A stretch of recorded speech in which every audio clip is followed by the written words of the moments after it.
आज की इस वीडियो में हम डिस्कस करेंगे दो ऐसे आदमियों के बारे में जिन्होंने अपने फ़ायदे के लिए डेड बॉडीज़ तक को नहीं छोड़ा।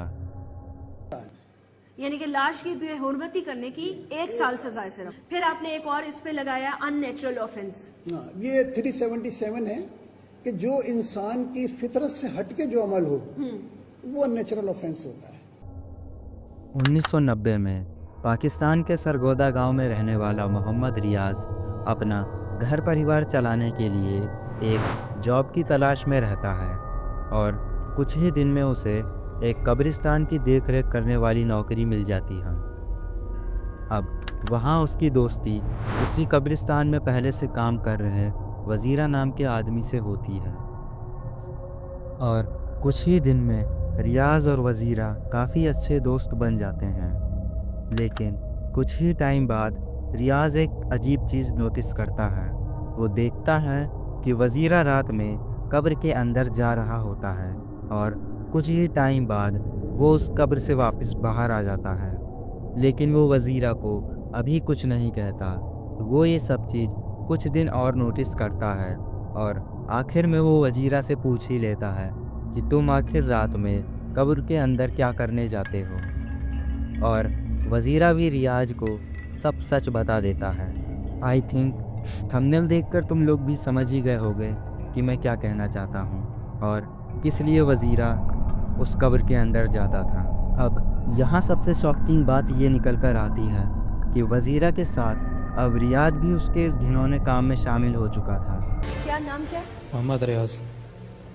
क्या उम्र है? 27 साल। 27 साल। अच्छा। और कहाँ के रहने वाले हो? सरगोदा। कितने मुर्दों के साथ ये कर चुके हो? ये 48 साल हो गए। 48 ख़वातीन के हाँ, साथ? ख़वातीन के साथ। अब जब भी उस कब्रिस्तान में कोई नई डेड बॉडी आती तो ये लोग उस डेड बॉडी को अच्छी तरह से देखते थे कि वो डेड बॉडी किसी मेल की है या फीमेल की। इसके बाद वो लोग रात में उस कब्र पर आते थे और उसकी मिट्टी हटाने के बाद उस कब्र के अंदर चले जाते थे और अपने उस डिस्गस्टिंग क्राइम को अंजाम देते थे। अब कुछ टाइम बाद जो वज़ीरा होता है वो बहुत ही ज़्यादा नशा करता था और उसी नशे के ओवरडोज के कारण वज़ीरा की मौत हो जाती है। अब यहाँ से मुझे लगा कि वज़ीरा के जाने के बाद शायद अब रियाज सुधर जाए, लेकिन वो अब भी रोज़ रात को कब्र के अंदर जाकर फीमेल डेड बॉडीज़ के साथ घिनौना काम करता था। अब एक रात की बात है, रियाज फिर एक ताज़ी कब्र की मिट्टी हटाकर उसके अंदर जाता है जहाँ उसे एक फ़ीमेल की डेड बॉडी मिलती है। अब रियाज उस फीमेल डेड बॉडी के साथ कर ही रहा होता है कि तभी उस डेड बॉडी का चेहरा जिस कपड़े से ढक रखा था वो उसके चेहरे से हट जाता है और जब रियाज की नज़र उस डेड बॉडी के फेस पर पड़ती है तो उसकी हालत ख़राब हो जाती है।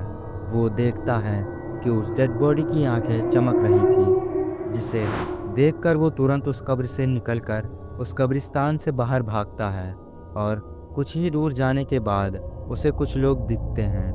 अब रियाज उन लोगों से मदद मांगता है और वो लोग भी रियाज को इतना डरा हुआ देखकर उसके साथ उस कब्रिस्तान में जाने के लिए तैयार हो जाते हैं।